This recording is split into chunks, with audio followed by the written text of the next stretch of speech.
अमर उजाला के प्रोग्राम निश्चित तौर पे एक अच्छा प्रोग्राम, एक अच्छा प्रयास है। और ये यूपी के कन्नौज में शुक्रवार यानी 12 सितंबर को उद्यमियों का महाकुंभ हुआ, जिसमें उद्योग जगत की कई बड़ी हस्तियां जुटी और शासन प्रशासन से संवाद भी हुआ। बता दें कि सूक्ष्म, लघु एवं मध्यम उद्यम यानी एमएसएमई भारतीय अर्थव्यवस्था में बड़ी भूमिका निभाते हैं। ये क्षेत्र न केवल नवाचार को प्रोत्साहित करता है, बल्कि देश के रोजगार सृजन में भी अहम योगदान दे रहा है। साथ ही स्थानीय और क्षेत्रीय विकास को मजबूती प्रदान कर रहा है। इसी कड़ी में कन्नौज में अमर उजाला के एमएसएमई फॉर भारत कॉन्क्लेव का मंत्री असीम अरुण ने दीप प्रज्वलित कर शुभारंभ किया। इसमें देश भर के उद्यमियों, व्यापारियों और विशेषज्ञों की भागीदारी हुई। आपको बता दें कि भारत में सुगंध और हस्तशिल्प के क्षेत्र में कन्नौज को विशेष स्थान प्राप्त है। ये जिला परफ्यूम, अत्तर और एसेंशियल ऑयल्स के उत्पादन के लिए जाना जाता है। साथ ही कानपुर से सटे होने की वजह से लेदर प्रोडक्ट्स और फुटवियर क्षेत्र में भी कन्नौज की एमएसएमई इकाइयों की अहम भूमिका रही है। इस मौके पर समाज कल्याण राज्य मंत्री असीम अरुण ने कहा है कि देश की सकल घरेलू उत्पाद में एमएसएमई क्षेत्र का 30% योगदान है। उन्होंने जोर दिया कि एमएसएमई के कारण छोटे व्यवसायियों को बड़े उद्यमियों के साथ बराबरी का अवसर मिल रहा है। असीम अरुण ने आगे कहा कि आज देश के कोने कोने और छोटे छोटे शहरों में एमएसएमई के माध्यम से रोजगार के अवसर सृजित हो रहे हैं। चर्चा के पटल जैसा कि आज हो रहा है, ये बहुत जरूरी है। और चर्चा के बाद में कार्य योजना, समयबद्ध कार्य योजना भी बहुत जरूरी है। अगर ये दो चीजें होंगी तब हम आगे बढ़ेंगे। और आज के इस चर्चा के लिए बहुत बहुत आभार। समय भी काफी हो गया है, मुझको भी एक महत्वपूर्ण जिम्मेदारी के लिए आगे बढ़ना है। मैं 4-5 मिनट में जो प्रतिक्रिया आई हैं, सुझाव आए हैं, उस पर अपनी बात रखना चाहूँगा। दोनों बातें आज दिखती हैं कि ग्लास कितना भरा है और ग्लास कितना खाली है। हम लोग आगे बढ़े।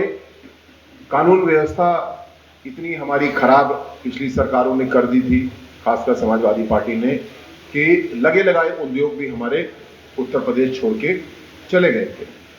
लेकिन आज कानून व्यवस्था ठीक हुई, इंफ्रास्ट्रक्चर, हमारी सड़कें, एयरपोर्ट, जल मार्ग भी बन चुका है। उत्तर प्रदेश पहला राज्य है, अभी वाराणसी तक जल मार्ग हमारा चालू हो गया है। और हम इतिहास में पढ़ते हैं, राजा हर्षवर्धन कुंभ में, प्रत्येक कुंभ में जाते थे और अपना सब कुछ दान करते थे। कैसे जाते थे? नाव से जाया करते थे। तो आने वाले समय में जो जल मार्ग है वो कानपुर तक लाने की भी योजना है, उसका लाभ भी हम लोग को मिलेगा।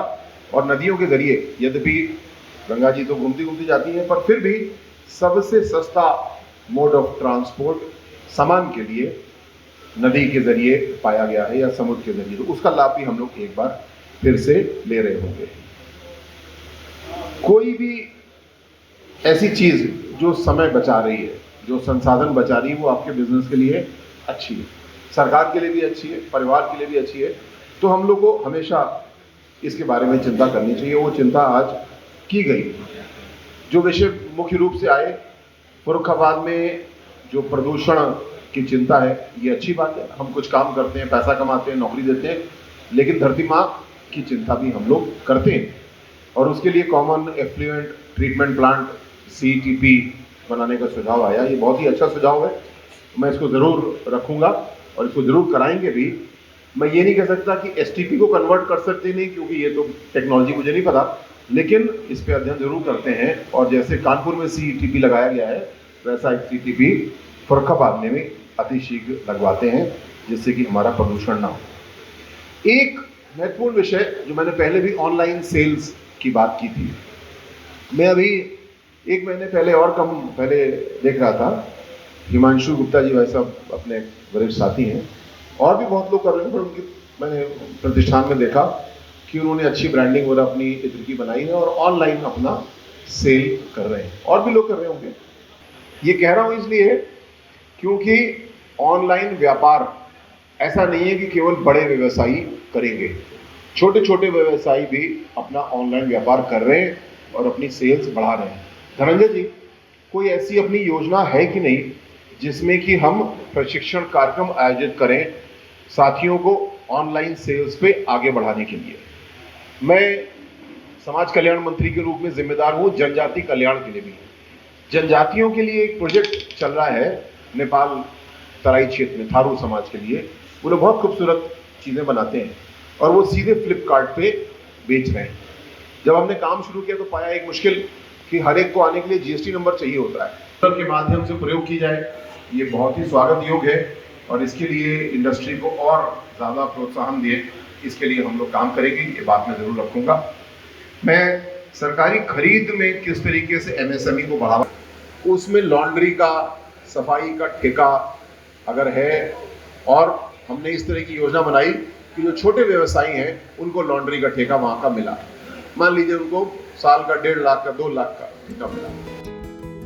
वहीं इसके साथ ही कार्यक्रम की इसी कड़ी में अमर उजाला परिवार को धन्यवाद देते हुए विवेक नारायण मिश्र ने कहा है कि इस तरह के आयोजनों से उद्योगों के प्रयास आमजन तक पहुंच रहे हैं। उन्होंने ये भी बताया कि कन्नौज को natural city of the world के रूप में अब जाना जाता है। धन्यवाद दूंगा मैं मुख्यमंत्री जी का कि मुख्यमंत्री जी ने जो एक जनपद एक उत्पाद योजना चालू करी ODOP, तो सन 18 में जब ये इन्वेस्टर समिट हुआ था, 5 लोग हर जनता से बुलाए गए थे, आईवाज आपके बासु, तो वहाँ जाने के बाद फिर पूरा 3 दिन का कार्यक्रम था। उसके बाद उसकी समीक्षा बैठक हुई अप्रैल के महीने में कानपुर के विकास भवन में।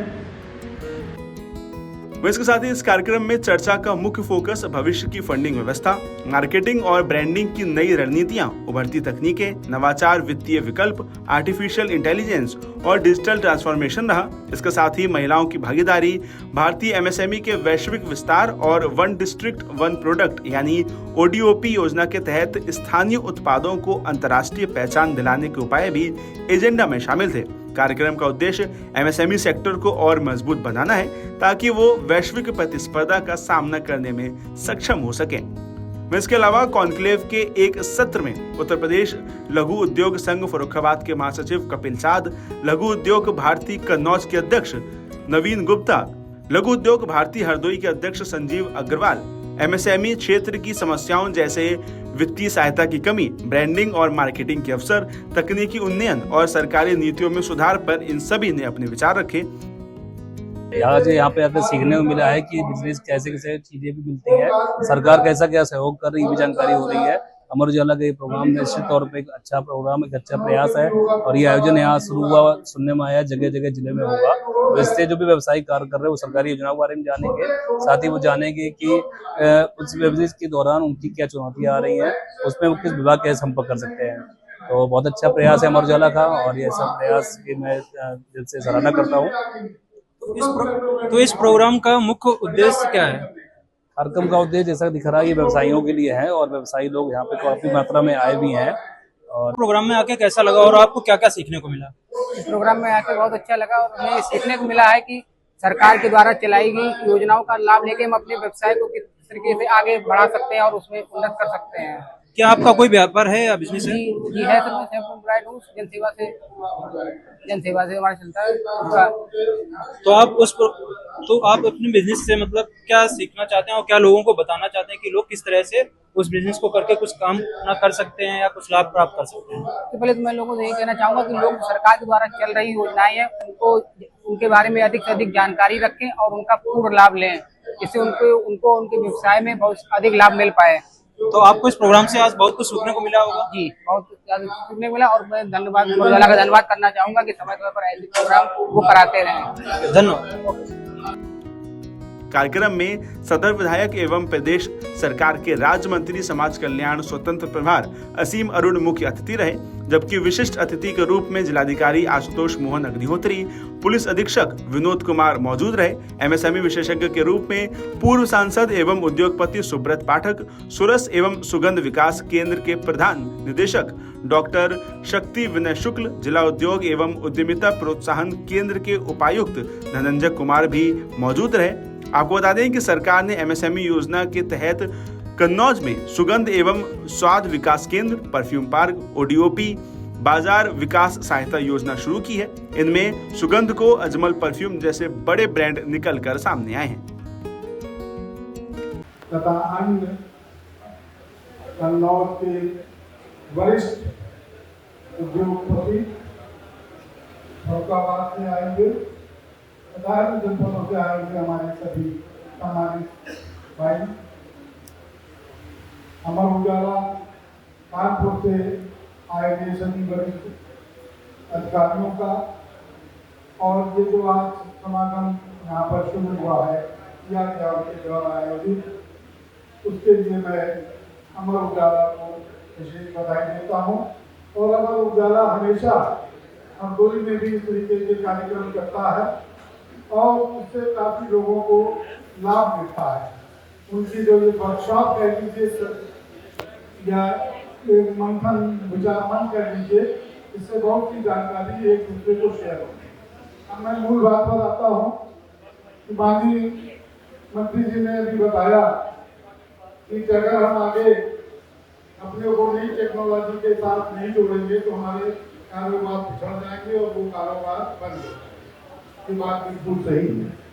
मेरा माननीय मंत्री जी से अनुरोध है कि एमएसएमई के लिए, सभी क्षेत्र के लिए ग्रीन इंडिया के तहत 16 के पैनल्स और सोलर जनरेशन के लिए प्रमुखता से सबको प्राथमिकता दी जाए। सिर्फ अभी तक खाद्य संस्करण उद्योगों को 75 लाख करके जो भी सोलर जनरेशन है उसकी परमिशन है या उनको सुविधा दी जाती है। बाकी एमएसएमई के जो भी उद्योग हैं उनको किसी प्रकार की कोई भी सुविधा सरकार की तरफ से नहीं है। अगर ये सुविधा मिल जाएगी तो बिजली का जनरेशन बहुत ज़्यादा सेल्फ डिपेंडेंट हो जाएगा। और तो इंडस्ट्री में आजकल दिक्कतें, क्योंकि बिजली का इंफ्रास्ट्रक्चर अभी उत्तर प्रदेश में उतना बढ़िया नहीं है जो कि होना चाहिए। हमारी इंडस्ट्री उससे प्रभावित होती है, तो हमारा अनुरोध है कि इसको प्राथमिकता पर करा दें और भारत सरकार ही करेगी इसको कि हमारे सोलर जनरेशन को एसएमसी से जोड़ दिया जाए। दूसरी हमारा विषय ये है कि जो भी हमें डेवलपमेंट करना है, जैसे हमारे यहाँ इलेक्ट्रिक वाइंडिंग वाले होते हैं मैकेनिक, जो मोटर फूट जाती हैं उन्हें बनाते हैं। इसी तरीके से कारपेंटर हर मोहल्ले में खुल रहे हैं। वो कारपेंटर बहुत अच्छा फर्नीचर बनाते हैं। कन्नौज में भी होगा, मुरादाबाद में भी होगा, हरदोई में भी। तो मेरा एक अनुरोध है कि इन छोटे लोगों को उद्योग में लाएं, उद्यमी बनाएं। नई नई मशीनें आ गई है जो 10 मिनट में बाइंडिंग कर देंगी, बढ़िया बाइंडिंग कर देंगी, अच्छी मोटरें में देंगी। तो ऐसे जो भी कारोबार हैं वो हम कन्वर्ट कर सकते हैं एमएसएमई में, और उनकी गुणवत्ता भी बहुत अच्छी हो जाएगी। बैंक वालों से भी मेरी विशेष बात हुई तो बैंक ने भी कहा कि हमें लोन देने में उन्हें आसानी है। तो ये भी एक क्षेत्र ऐसा है जिससे कि एमएसएमई परिवार को भी बढ़ा सकते हैं और जो उसकी गुणवत्ता है वो भी बढ़ा सकते हैं, और हम विदेश और देश में भी कंपटीशन कर सकते हैं। हमारी युवा महिला उद्यमी बता रही थी, बहुत ही प्रेरणादायक कहानी है आपकी, और सोलर पावर में जो आपका अनुभव है उसको साझा किया ही। इन्होंने अभी जो चर्चा के दौरान इत्र के संबंध में जो चर्चा हुई उससे जो एक इनको एक माइंडसेट बना, तो उन्होंने इत्र उद्योग में भी क्या हम सुधार कर सकते उस पर भी कुछ पॉइंट उन्होंने रखे, उनका मैं आभार व्यक्त करता हूँ। देखिए एमएसएमई, जैसे एमएसएमई का जो सीन है हमारा, उत्तर प्रदेश एमएसएमई इकाइयों में सर्वाधिक है। 96 लाख एमएसएमई इकाइयाँ उत्तर प्रदेश में चल रही हैं। जाहिर सी बात है, जैसा कि माननीय मंत्री महोदय ने उस समय चर्चा की थी, करीब 45-46% निर्यात में एमएसएमई सेक्टर का योगदान है, लगभग आधा, जो कि निरंतर बढ़ना ही है, उसको घटना नहीं है। कन्नौज जनपद की बात करूं, आज से 4 वर्ष पहले जब मैं अपनी सेवाएं देने के लिए कन्नौज जनपद आया, उस समय करीब 7,000 एमएसएमई इकाइयाँ यहाँ पे पंजीकृत थी। 4 वर्ष में लगभग 13,000 इकाइयों की वृद्धि हुई। आज हम पोर्टल पे हमारे 20,000 से भी अधिक एमएसएमई इकाइयाँ पंजीकृत हैं हमारी, और भविष्य में और भी एमएसएमई इकाइयाँ निश्चित रूप से बढ़ेंगी। सरकार की विभिन्न योजनाएं हैं, आप सभी निश्चित रूप से सब जानते हैं, बार बार चर्चा की जाती है, हम लोग वर्कशॉप करते हैं, समाचार पत्रों के माध्यम से विज्ञप्ति जारी करते हैं। आप लोग अपने फ़ोन के माध्यम से फ्लैश मैसेज और पॉपअप मैसेज भी हमारी योजनाओं के या अन्य विभागों की योजनाओं के आते रहते हैं। तो योजनाओं की जानकारी लगभग सबको रहती ही है। अभी जो एमएसएमई इकाइयों के विकास में जो महत्वपूर्ण समस्याएं हैं और भविष्य में हमारा एमएसएमई किस रूप में रहेगा, जैसे 2047 में विकसित उत्तर प्रदेश और विकसित भारत की बात हो रही है।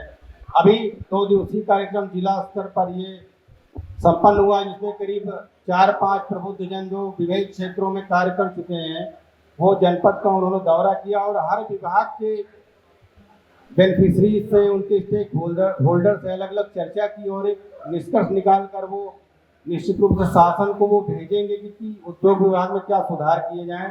मतलब अभी हमको 20-22 साल का जो एक प्लान बना के चलना पड़ेगा।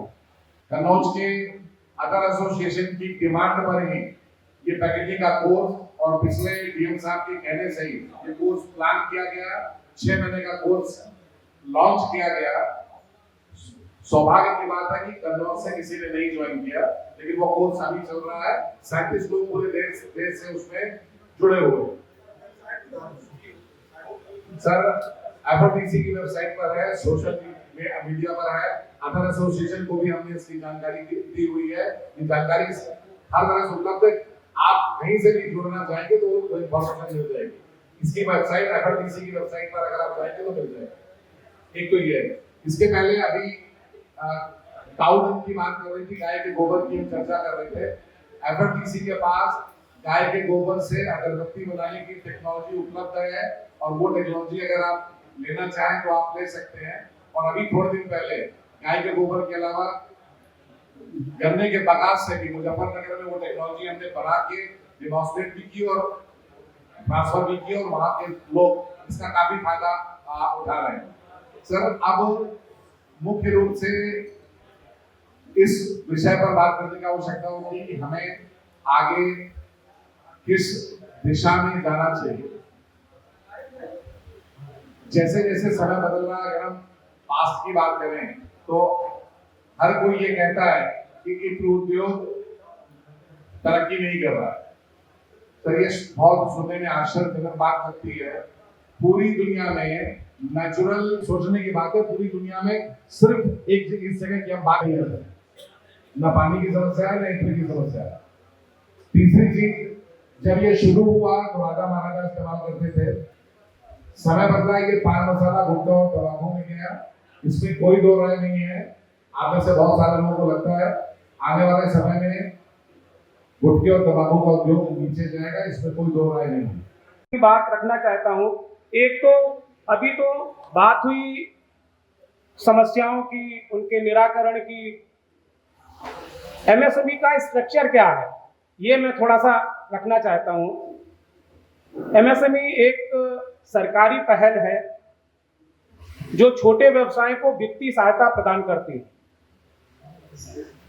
इसकी योजनाओं में एमएसएमई को ऋण, अनुदान, सब्सिडी के रूप में पूंजी प्रदान ये करती है ताकि वे अपना व्यवसाय बढ़ा सकें, नई मशीनरी खरीद सकें एवं कार्यशील पूंजी का प्रबंधन कर सकें एवं नवीनतम तकनीक अपनाकर उच्च गुणवत्ता वाले प्रोडक्ट बनाकर वैश्विक स्तर पर अपने प्रोडक्ट को और खड़ा कर सकें। एमएसएमई उद्योगों का एक ऐसा समूह है जिसमें सूक्ष्म, लघु एवं मध्यम वर्ग के उद्यम आते हैं जो निवेश एवं टर्नओवर के आधार पर एमएसएमई की कैटेगरी में आते हैं। नए बजट में अभी सरकार ने जो 2025 में बजट अभी आया है, उसमें एमएसएमई के दायरे में आने वाले उद्योगों का मानक बदलकर निवेश सीमा 2.5 गुना बढ़ा दी है और टर्नओवर की सीमा को बढ़ाकर 2 गुना कर दिया गया है। इसमें कुछ कैटेगरी में जो आते हैं उनके विवरण मैं देना चाहता हूँ। सूक्ष्म जो उद्यम है हमारे, वो पहले 1 करोड़ की लिमिट उनमें निवेश मशीनरी और संयंत्र की निवेश के तौर पे थी, जो आज बढ़कर 2.5 करोड़ रुपए हो गई है। टर्नओवर जो पहले 5 करोड़ रुपए सकते हैं, और टर्नओवर जो पहले 50 करोड़ रुपए का था वो आज 100 करोड़ रुपए की उस पे चला गया है। मध्यम वर्ग के जो उद्योग हैं उनका टर्नओवर पहले 50 करोड़ रुपए था, आरी और संयंत्र पे निवेश 125 रुपए इसमें कर सकते हैं और ये मध्यम श्रेणी के उद्यम की श्रेणी में आता है। अगर आप ये वीडियो YouTube पर देख रहे हैं तो हमारे चैनल को सब्सक्राइब कर बेल आइकन दबाएं और Facebook पर देख रहे हैं तो हमारे पेज को लाइक करें।